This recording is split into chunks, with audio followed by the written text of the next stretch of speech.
નમસ્કાર મિત્રો, આજે આપણે સંકીર્ણ સંયોજનની અંદર પ્રકાશીય સંઘટકતાનો અભ્યાસ કરીશું. આ પ્રકાશીય સંઘટકતાનો અભ્યાસ ઓર્ગેનિક રસાયણમાં પણ કરવામાં આવ્યો હતો. પ્રકરણ નંબર 10 ની અંદર આપણે પ્રકાશ ક્રિયાશીલ સંઘટકનો પૂર્ણ અભ્યાસ કર્યો હતો કે અસમ કાર્બન ધરાવતો પદાર્થ હોય. અસમ કાર્બન એટલે કે જે કાર્બનને ચારે ચાર સંયોજકતા ભિન્ન સમૂહ વડે સંતોષાયેલી હોય તો તેને અસમ કાર્બન કહેવામાં આવે. અને આ અસમ કાર્બન ધરાવતો પદાર્થ એ પ્રકાશ ક્રિયાશીલ સંઘટક હોય છે.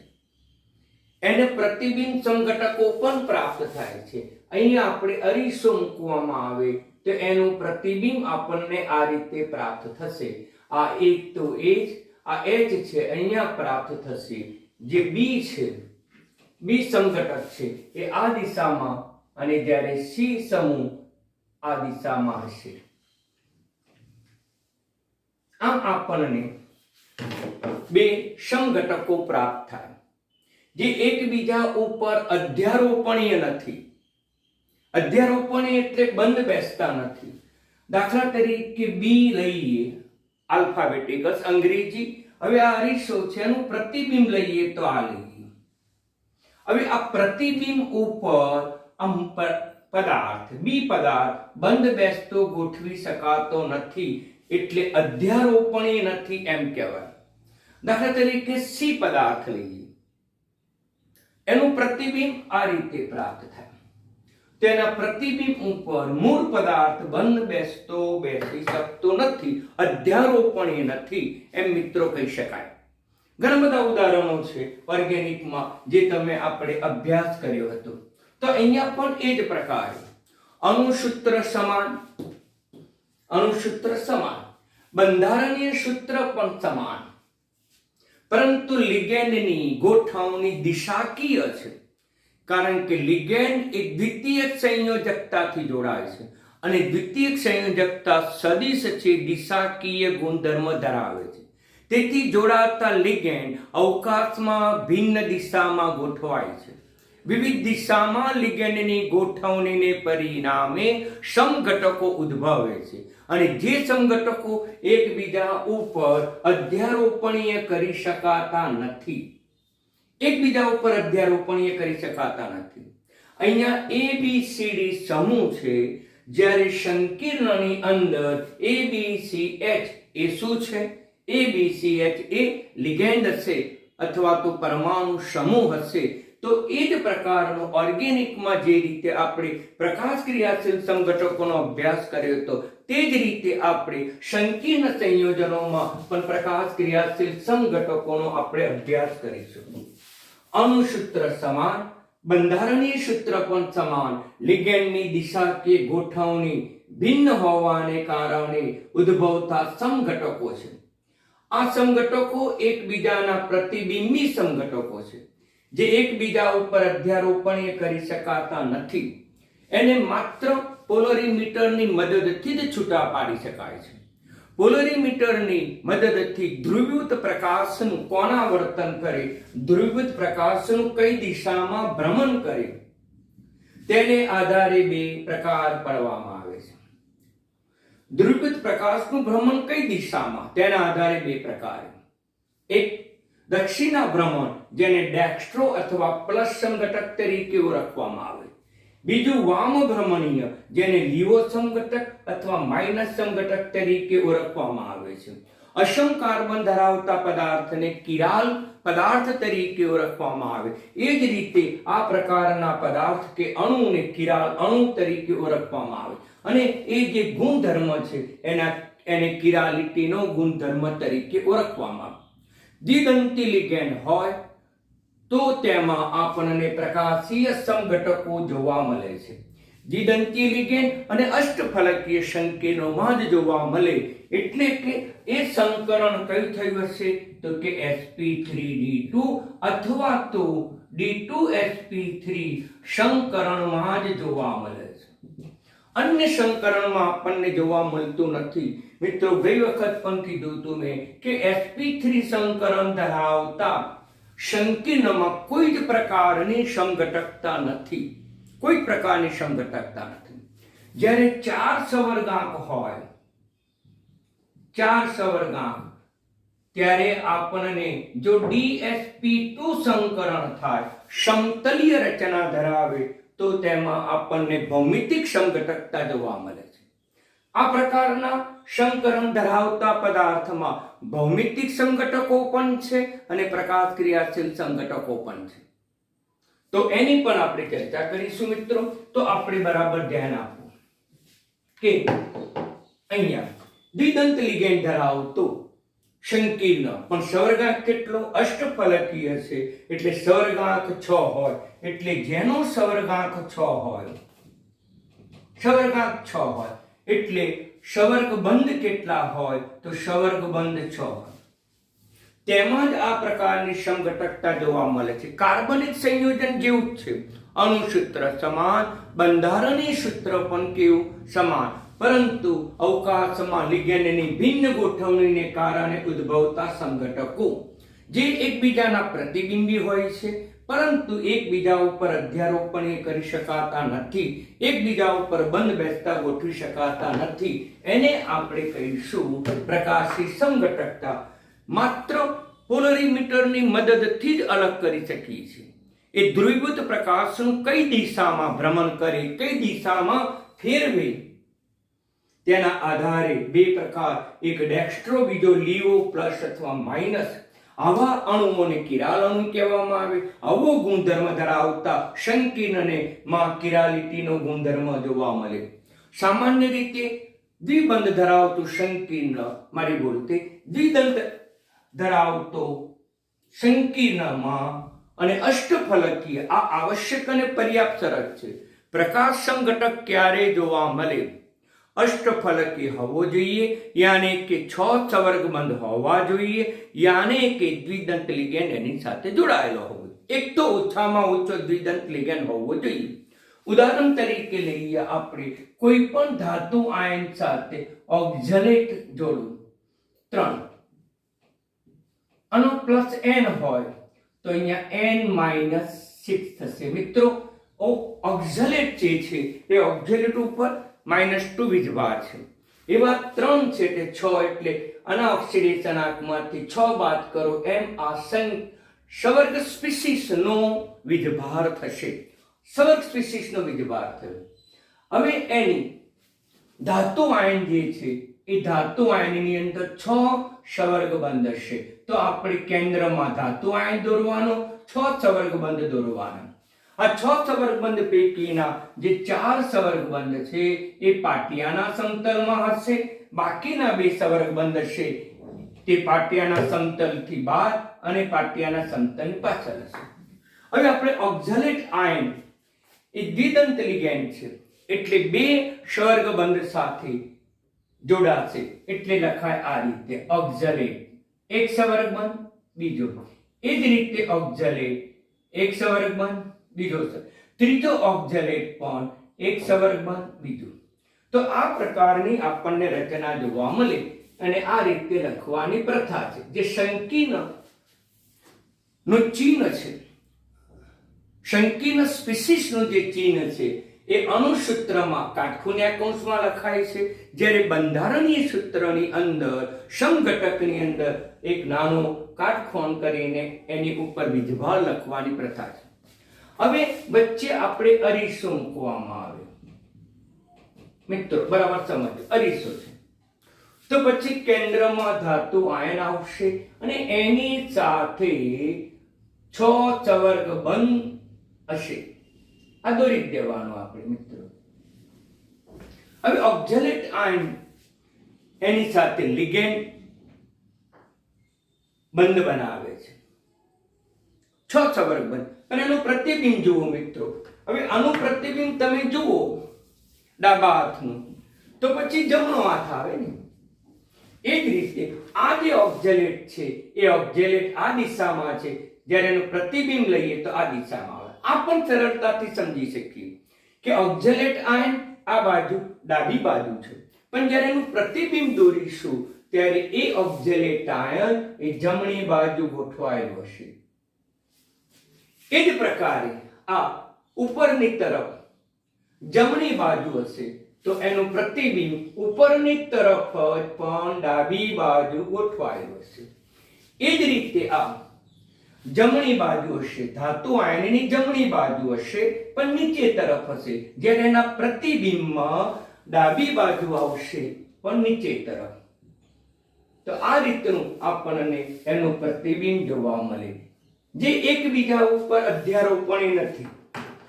આમ ને આમ સમઘટક આની ઉપર બંધ બેસતો કરીએ તો બંધ બેસતો આવતો નથી. દાખલા તરીકે આ ડાબો હાથ છે, એનું પ્રતિબિંબ કયું થાય? અરીસો મૂકીએ તો પ્રતિબિંબ જમણો હાથ થાય. આ જમણા હાથ ઉપર એનું વસ્તુ મૂકીએ તો બંધ બેસતો આવે નહીં, અને પર અંગૂઠો આ દિશામાં છે, જ્યારે અહીંયા અંગૂઠો આ દિશામાં છે મિત્રો. એટલે બે હાથ જે છે એ બે હાથ એકબીજા ઉપર અધ્યારોપણી નથી, એવું ઓર્ગેનિકમાં તમે શીખી ગયા છો મિત્રો. તો પછી આ જે થયો એ પ્રકાશ ક્રિયાશીલ સમઘટક થયો મિત્રો. અને આપણે કહીશું ડેક્સ્ટ્રો તરીકે ઓળખીશું, ડી સમઘટક તરીકે ઓળખીશું, જ્યારે અને આપણે લીવો સમઘટક તરીકે ઓળખીશું. આમ એક ડેક્સ્ટ્રો સમઘટક બનશે, એક લીવો સમઘટક બનશે. બીજું પણ લઈ શકીએ, દાખલા તરીકે પ્લેટિનમ લઈએ, દ્વિદંત લિગેન્ડની સંખ્યા 2 લઈએ, એટલે એકદંત લિગેન્ડની સંખ્યા 2 થશે, દ્વિદંત લિગેન્ડની સંખ્યા 2 થશે. મિત્રો આમાં દ્વિદંત લિગેન્ડ છે એવા 2 એટલે 4 સવર્ગબંધ બનશે, અને એકદંત લિગેન્ડ છે એટલે તે 2 સવર્ગબંધ બનશે. આમ 4 સવર્ગબંધ ધરાવતું સંયોજન થયું. હવે પ્લેટિનમનો ઓક્સિડેશન આંક આપણે 4 લઈએ તો પછી આ સવર્ગ સ્પીસીસનો વીજભાર એ +2 થશે. જાતે બનાવી શકીએ ઉદાહરણો. કેમ? તો કે એક દ્વિદંત લિગેન્ડ તો ઓછામાં ઓછું લેવાનું મિત્રો. તો હવે આનું આપણે સમઘટક દોરીશું. તો કેન્દ્રમાં પ્લેટિનમ આયન હશે અને એ પોતે 6 સવર્ગબંધ બનાવશે. આ રીતે આપણે દોરી દેવાનું 6 સવર્ગબંધ. હવે એકદંત લિગેન્ડ પહેલા આપણે જોડીએ. તો આ ક્લોરીન છે, આ પણ ક્લોરીન છે. હવે આ 2 સવર્ગબંધ એ ઇથિલિન ડાયમાઇન થી જોડાય છે, જ્યારે આ 2 સવર્ગબંધ ઇથિલિન ડાયમાઇન થી જોડાશે, કારણ કે પોતે દ્વિદંત લિગેન્ડ થી છે. આમ એક લિગેન્ડ 2 સવર્ગબંધ બનાવશે, એકદંત લિગેન્ડ છે એક જ સવર્ગબંધ બનાવશે +2. હવે અહીંયા અરીસો મૂકવામાં આવે મિત્રો, તેનું પ્રતિબિંબ જોવા મળશે. કઈ રીતે દોરીશું? તો મધ્યમાં પ્લેટિનમ લખીશું અને ત્યાર પછી એની સાથે 6 સવર્ગબંધ આપણે બતાવીશું. તે 6 સવર્ગબંધ પૈકીના 4 પાટિયાના સમતલમાં સમજવાના, એક પાટિયાની સમતલની બહાર અને એક પાટિયાની સમતલની પાછળ. હવે આનું પ્રતિબિંબ દોરવાનું છે. આ સમઘટકની અંદર ક્લોરીન શિરોલંબ છે તો પછી ક્લોરીન શિરોલંબ જ હશે. આ ક્લોરીન છે એ આ શિરોલંબની જમણી બાજુ હશે, જમણી બાજુ. તો પ્રતિબિંબમાં એ ડાબી બાજુ આવી જાય. આ ડાબી બાજુ છે પ્રતિબિંબમાં, અને ડાબી બાજુ છે તો પ્રતિબિંબમાં તે જમણી બાજુ આવી જાય. જમણી બાજુ નીચે છે તો ડાબી બાજુ નીચે આવી જાય. 2+. તો આ એકબીજાના પ્રતિબિંબ સમઘટકો છે, અધ્યારોપણ એ કરી શકાતા નથી, તો એને પ્રકાશ ક્રિયાશીલ સમઘટક તરીકે મિત્રો આપણે ઓળખીએ. તો પ્રકાશ ક્રિયાશીલ સમઘટકમાં અણુસૂત્ર સમાન, બંધારણીય સૂત્ર પણ સમાન, પરંતુ લિગેન્ડ જે છે આ લિગેન્ડ એની અવકાશમાં ગોઠવણી ભિન્ન પ્રકારે ઉદ્ભવે છે. જે સમઘટકો એકબીજા ઉપર અધ્યારોપણી કરી શકતા નથી, તેથી આ પદાર્થો કિરાલ અણુ તરીકે ઓળખવામાં આવે. કિરાલ અણુ તરીકે ઓળખીશું અને આ જે ગુણધર્મ થયો એને કિરાલિટીનો ગુણધર્મ તરીકે ઓળખવામાં આવે. આ બે સમઘટકોને કઈ રીતે અલગ પાડીશું? રાસાયણિક કે ભૌતિક પદ્ધતિથી અલગ પાડી શકાતા નથી, માત્ર પોલરીમીટરની મદદથી જ અલગ પાડી શકાય છે. એકને કહીશું આપણે ડેક્સ્ટ્રો સમઘટક, તો બીજાને કહીશું આપણે લીવો સમઘટક તરીકે આપણે ઓળખીશું મિત્રો. આમ દ્વિદંત લિગેન્ડની ગોઠવણીને આધારે ડેક્સ્ટ્રો કે લીવો કહી શકાય મિત્રો. હવે પ્રકાશ સમઘટકતા ક્યારે જોવા મળે? ની આવશ્યક અને પર્યાપ્ત શરત શું? ઓછામાં ઓછો એક દ્વિદંત લિગેન્ડ હોવો જોઈએ, અષ્ટફલકી શંકી ન હોવો જોઈએ, યાની કે 6 સંવર્ગબંધ હોવા જોઈએ. આ સંકરણમાં જ આપણને પ્રકાશ સમઘટકતા જોવા મળે છે. બીજી પણ આપણે ચર્ચા કરીએ. એ સિવાયનું બીજું એક ઉદાહરણ લઈએ મિત્રો, બરાબર ધ્યાન આપો કે કોબાલ્ટની અંદર આપણે NH3 બે લઈએ, ક્લોરીન પણ બે લઈએ અને ઇથિલિન ડાયમાઇન પણ બે લઈએ. અણુ ઓક્સિડેશનાંક 3 લઈએ. આ તટસ્થ 0 -2 તટસ્થ 0 એટલે અણુ વીજભાર આવશે +1. અહીંયા મિત્રો ધ્યાન આપો, કેટલા સંવર્ગબંધ થયા? 2 ને 2 4, અને 2 એટલે 2 4 એટલે 8 થયા. પરંતુ આપણને 6 સંવર્ગબંધમાં જ જોવા મળે છે. NH3 ના 2 સંવર્ગબંધ બનાવે, ક્લોરીન 2 સંવર્ગબંધ બનાવે, એકદંત લિગેન્ડ છે માટે, જ્યારે ઇથિલિન દ્વિદંત લિગેન્ડ છે માટે 2 સંવર્ગબંધ આ બનાવશે, 2 ક્લોરીન 2 સંવર્ગબંધ બનાવશે, 2 એમોનિયા 2 સંવર્ગબંધ બનાવશે. હવે એની અવકાશમાં ગોઠવણી લઈએ. કોબાલ્ટ 6 સંવર્ગબંધ છે. એ 6 સંવર્ગબંધ પૈકીના 2 સંવર્ગબંધ એકદંત લિગેન્ડ એમોનિયાથી જોડાશે. પાછે લખી. એ જ પ્રમાણે 2 ક્લોરીન 2 સંવર્ગબંધથી જોડાશે. પાછે લખી. એ જ પ્રકારે ઇથિલિન ડાયમાઇન થી 2 સંવર્ગબંધ બનશે એટલે એ 2 સંવર્ગબંધ બનાવશે. આ સમઘટક બને, જેને આપણે ડેક્સ્ટ્રો તરીકે ઓળખીશું. સામાન્ય રીતે દ્વિદંત લિગેન્ડ એ ડાબી બાજુ લખેલો હોય ગમે તે એક, તો એને ડેક્સ્ટ્રો તરીકે દર્શાવીએ છીએ. અહીંયા દ્વિદંત લિગેન્ડ એક ડાબી બાજુ છે, દ્વિદંત લિગેન્ડ એક ડાબી બાજુ છે, દ્વિદંત લિગેન્ડ એક ડાબી બાજુ છે, એટલે આને દ્વિસમઘટક તરીકે આપણે ઓળખીશું. એ જ પ્રકારે હવે એનો અરીસો મૂકવામાં આવે, તેનું પ્રતિબિંબ મળશે. કોબાલ્ટ મધ્યમાં જશે, એની સાથે 6 સંવર્ગબંધ જોડાયેલા હશે. તે પૈકી ના 2 NH3 ની ગોઠવણી, આ તો શિરોલંબ છે એટલે એનું પ્રતિબિંબમાં પણ શિરોલંબ જ હશે. આપણે શિરોલંબ ગોઠવીએ, એ અર્થઘટન કરીએ છીએ મિત્રો. આ રીતે ગોઠવાય તો પ્રતિબિંબ. હવે NH3 જમણી બાજુ છે તો પ્રતિબિંબમાં આવે ડાબી બાજુ. આ ડાબી બાજુ હોય તો પ્રતિબિંબમાં અંગૂઠો જમણી બાજુ આવશે. ઇથિલિન ડાયમાઇન ડાબી બાજુ છે તો અહીંયા આવશે જમણી બાજુ. અહીંયા NH3 હતું તો NH3, ક્લોરીન હતું તો ક્લોરીન. હવે આ ક્લોરીન જમણી બાજુ છે તો પ્રતિબિંબમાં ડાબી બાજુ. તો મિત્રો બરાબર સમજી લો.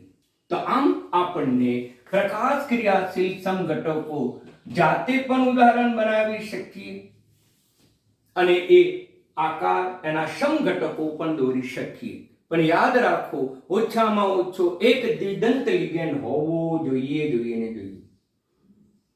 તો હવે બરાબર સમજી લો મિત્રો.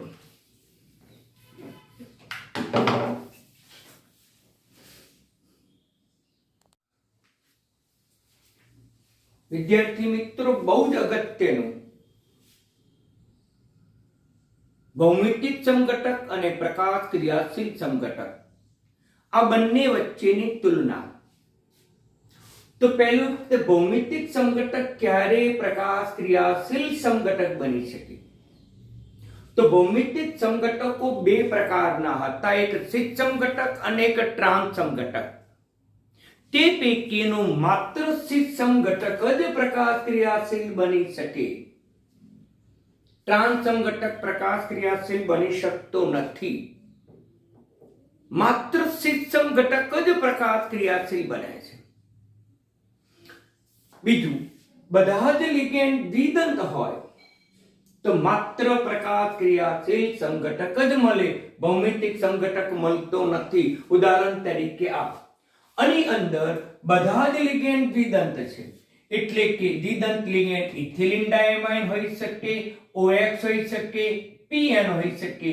જો લિગેન્ડ તરીકે ઇથિલિન ડાયમાઇન હોય, કાં તો ઓક્ઝલેટ હોય, કાં તો પ્રોપિલિન ડાયમાઇન હોય, તો પછી હંમેશા આપણને પ્રકાશ ક્રિયાશીલ સમઘટક જ મળે. આ લિગેન્ડ હોય, બધા જ લિગેન્ડ દ્વિદંત હોય તો ભૌમિતિક સમઘટક મળતા નથી, જેમ કે અહીંયા આપણે ઉદાહરણ લીધું. એ જ રીતે આપણે M પ્લસ N ઇથિલિન ડાયમાઇન લઈએ 3 મિત્રો, તો N થશે. આમાં બધા જ લિગેન્ડ દ્વિદંત લિગેન્ડ છે, દ્વિદંત લિગેન્ડ છે, માટે એમાં પ્રકાશ સમઘટકો પ્રકાશીય સમઘટક જોવા મળે, બંધારણીય સમઘટક ન મળે.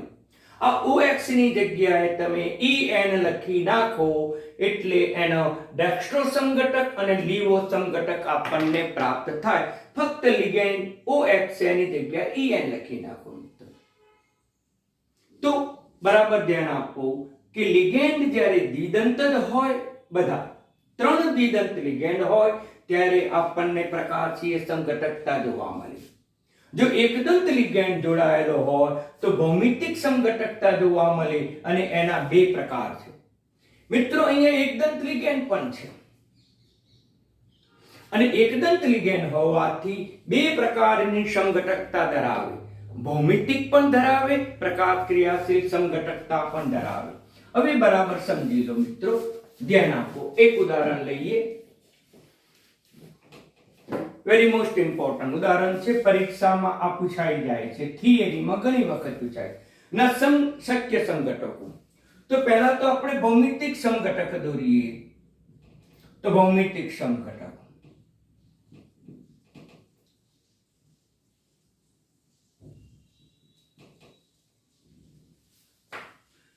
મધ્યમાં આપણે ધાતુ પરમાણુ લઈએ છીએ, અને એ ધાતુ પરમાણુ 6 સવર્ગબંધ થી જોડાય છે. એના 6 સવર્ગબંધ, તે પૈકીના 2 ક્લોરીન જે પાસે ગોઠવાયેલા છે.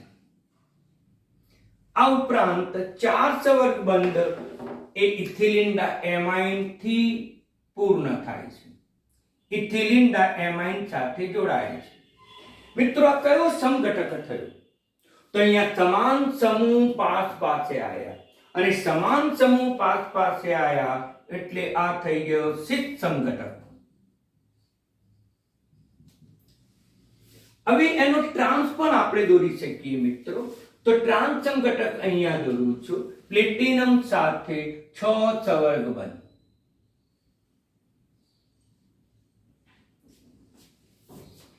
અને એ 6 સવર્ગબંધ સાથે 2 લિગેન્ડ, સમાન પ્રકારના 2 લિગેન્ડ એ સામે ગોઠવાયેલા છે. બાકીની આ 2 સંયોજકતા ઇથિલિન ડાયમાઇન વડે પૂર્ણ થાય, આ 2 સંયોજકતા ઇથિલિન ડાયમાઇન વડે પૂર્ણ થાય. તો આમ આપણને આ જે સમઘટક મળ્યો એ ટ્રાન્સ સમઘટક મળ્યો. કેમ મિત્રો એને ટ્રાન્સ સમઘટક કહીશું? કારણ કે અહીંયા સમાન સમૂહ સામે છે માટે ટ્રાન્સ સમઘટક, અહીંયા સમાન સમૂહ પાસે છે એટલે શીત સમઘટક. હવે મિત્રો અહીંયા અરીસો મૂકીએ છીએ. હવે એનું પ્રતિબિંબ તમે જુઓ, પ્રતિબિંબ તો પ્લેટિનમ સાથે 6 સવર્ગબંધ હોય, 6 સવર્ગબંધ. હવે આનું પ્રતિબિંબ ક્લોરીન, અને આ ક્લોરીન શિરોલંબ છે એટલે આ ક્લોરીનનું પ્રતિબિંબ અહીંયા આવશે, આ ક્લોરીનનું પ્રતિબિંબ અહીંયા આવશે. હવે ઇથિલિન ડાયમાઇન અહીંયા છે તો પ્રતિબિંબમાં અહીંયા ડાબી બાજુ છે, પ્રતિબિંબમાં આવી જશે જમણી બાજુ. હવે આ ઇથિલિન એમાઇન એ જમણી બાજુ છે, પ્રતિબિંબમાં આવશે ડાબી બાજુ. આ વસ્તુ થયું, આ એનું પ્રતિબિંબ થયું. આ જે પ્રતિબિંબ છે, પ્રતિબિંબ મિત્રો બંને એક જ બંધારણ જોવા મળે છે. બંને એક જ બંધારણ આપણને પ્રાપ્ત થાય છે. અને પરનો વીજભાર જો આપણે પ્લસ ઓક્સિડેશન આ +2 લઈએ તો 0 છે, એટલે આપણે આ રીતે બતાવી શકીએ. અહીંયા આ પ્રતિબિંબ પર આ વસ્તુ બંધ બેસતો અધ્યારોપણીય કરી શકાય છે. માટે આ જે સમઘટક છે, ટ્રાન્સ સમઘટક એ પ્રકાશ ક્રિયાશીલ નથી. બરાબર ધ્યાનમાં રાખો. જે બંધારણીય સમઘટક ટ્રાન્સ હોય એનો પ્રકાશ ક્રિયાશીલ સમઘટક ન મળે. હવે શિસ્ત માટે આપણે જોઈએ, અહીંયા અરીસો મૂકીએ. અરીસો મિત્રો, તો અરીસો. હવે એનું પ્રતિબિંબ દોરીશું તો મધ્યમાં ધાતુ આયન લઈશું. 6 ચવર્ગ બંધ છે મિત્રો, તો 6 ચવર્ગ બંધ બતાવીશું. અષ્ટફલકી આકાર છે, સમજી લે, લખવાની કઈ જરૂર નથી. હવે આ ક્લોરીન શિરોલંબ છે, એટલે એનું પ્રતિબિંબ અહીંયા આવશે. આ ક્લોરીન જમણી બાજુ છે, જ્યારે પ્રતિબિંબમાં ડાબી બાજુ આવશે. આ ઇથિલિન ડાયએમાઇન એ ડાબી બાજુ છે, તો પછી એ ઇથિલિન ડાયએમાઇન જમણી બાજુ આવશે. આ ઇથિલિન ડાયએમાઇન જમણી બાજુ નીચે તરફ છે, તો પ્રતિબિંબમાં ડાબી બાજુ નીચે તરફ આવશે.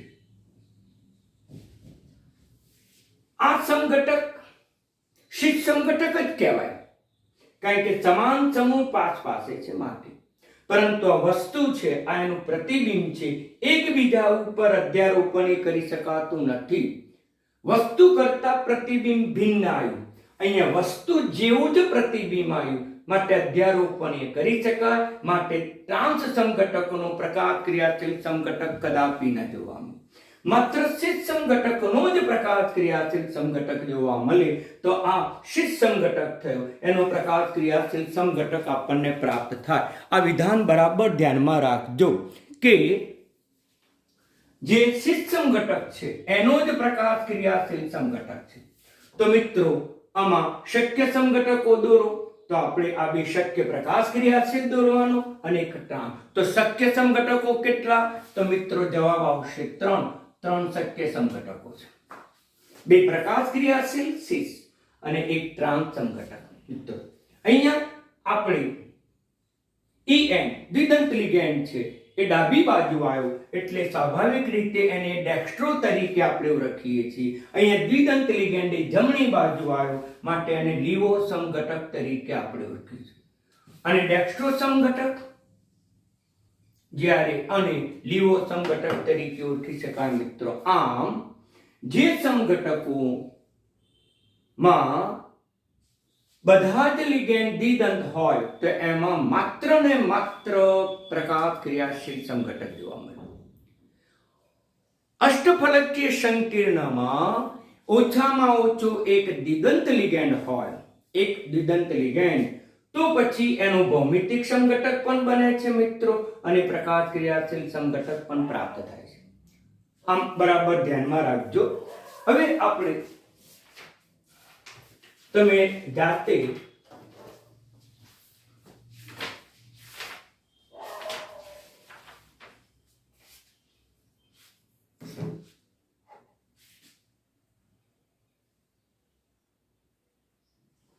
હોમવર્ક્સની અંદર પેજ નંબર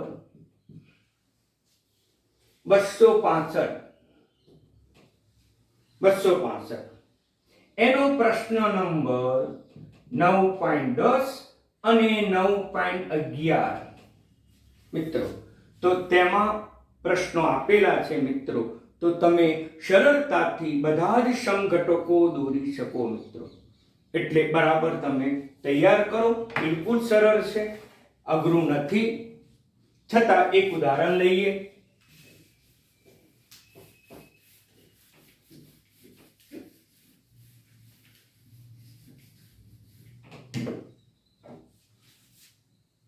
કોબાલ્ટ NH3Cl2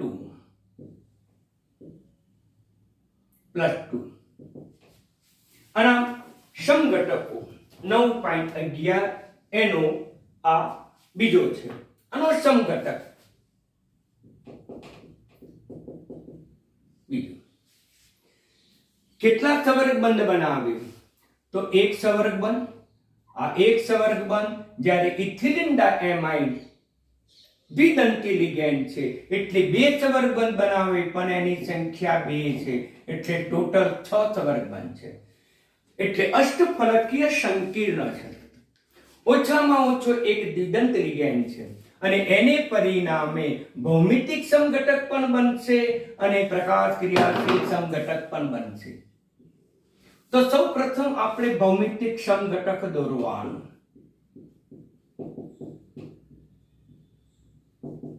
સૌપ્રથમ ભૌમિતિક સમઘટક દોરવાનું. મધ્યમાં ધાતુ આયન લઈશું.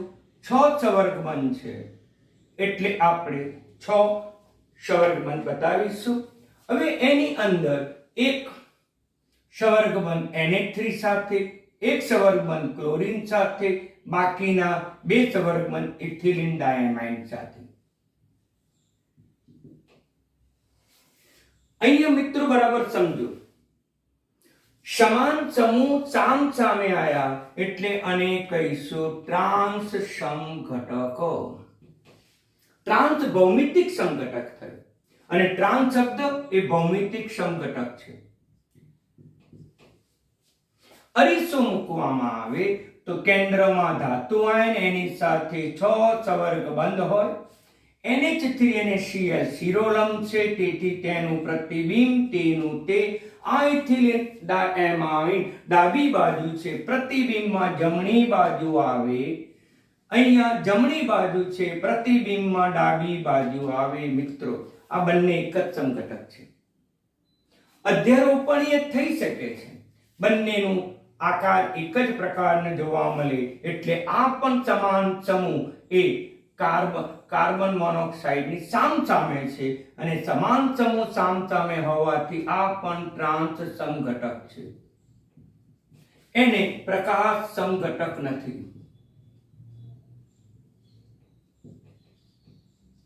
મિત્રો એને પ્રકાશ ક્રિયાશીલ સમઘટક જ નથી. હવે આપણે ટ્રાન્સ દોર્યો એવો સિસ પણ દોરી શકીએ મિત્રો. તો સિસ સમઘટકની આપણે ચર્ચા કરીએ. સિસ સમઘટક તો કોબાલ્ટ 6 સવર્ગ બંધ છે.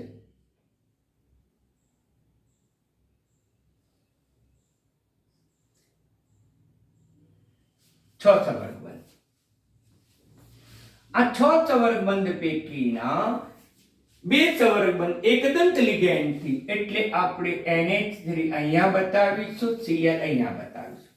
હવે આ 2 સવર્ગ બંધ ઇથિલિન ડાયમાઇન વડે પૂર્ણ કરીશું. આ 2 સવર્ગ બંધ ઇથિલિન ડાયમાઇન વડે પૂર્ણ. મિત્રો કયો સમઘટક બન્યો? અહીંયા સમાન સમૂહ, કોઈ પણ 2 સમાન સમૂહ સામ સામે હોય તો ટ્રાન્સ. અહીંયા સમાન સમૂહ સામ સામે નથી, પાસ પાસે છે એટલે આ બની ગયો સિસ સમઘટક. હવે આપણે આમાં અરીસો મૂકીશું. એનું પ્રતિબિંબ દોરીએ તો કોબાલ્ટ ધાતુ આયન મધ્યમાં આવશે અને એની સાથે 6 સવર્ગ બંધ જોડાયેલા છે. હવે NH3 શિરોલંબ છે તેનું પ્રતિબિંબ ત્યાં જ આવશે. તે જ સ્થાને ક્લોરીન જમણી બાજુ છે, પ્રતિબિંબમાં ડાબી બાજુ. આ ઇથિલિન ડાયમાઇન ડાબી બાજુ છે, પ્રતિબિંબમાં જમણી બાજુ આવશે. આ ઇથિલિન ડાયમાઇન જમણી બાજુ નીચે તરફ છે તો પ્રતિબિંબમાં નીચે જ તરફ પણ ડાબી બાજુ. અહીંયા +2 છે તો +2, તો અહીંયા પણ +2. તો અહીંયા સિસ સમઘટક છે અને એનું આ પ્રતિબિંબી સમઘટક છે. એકબીજા ઉપર અધ્યારોપણ કરી શકતા નથી, માટે તેને પ્રતિબિંબ સમઘટકો કહે છે. સિદ્ધ સમઘટકને જ પ્રતિબિંબ સમઘટક બને. તો અને એક દ્વિદંત લિગેન્ડ ડાબી બાજુ છે માટે આને ડેક્સ્ટ્રો તરીકે ઓળખીશું. અહીંયા આપણે જમણી બાજુ છે માટે એને લીવો સમઘટક તરીકે ઓળખીશું. આ મિત્રો સમઘટકો બિલકુલ સરળ હતા, પરંતુ બરાબર સમજીને તૈયાર કરજો. એના એમસીક્યુ કંઈક અંશે તમને અઘરા પડશે જો આ બધા કોન્સેપ્ટ ક્લિયર નહીં હોય તો મિત્રો. ઓકે મિત્રો, ધન્યવાદ.